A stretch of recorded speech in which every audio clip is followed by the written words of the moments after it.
সবার সদর। ভগবান বলো এই যজ্ঞের তোমার কি আছে প্রয়োজন?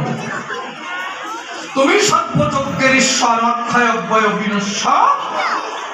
তোমাকে পাবার পরে সবাই করে ধ্যান, তাই না?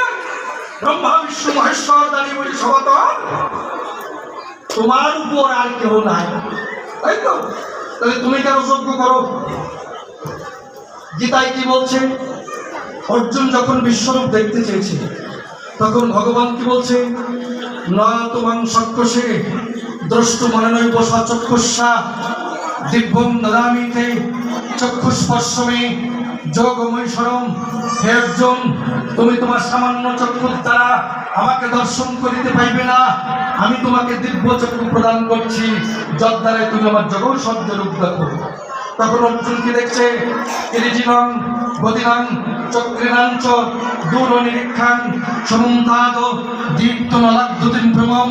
তুমি কিরিচি গদা চক্রধারী তেজ রাশি স্বরূপ, যেদিকে তাকাই তুমি তেজে অগ্নি সূর্যের সমান। তোমাকে দেখা বা মাপা যায় না। অনাদিন ধ্যান্ত মন্ত বীর্য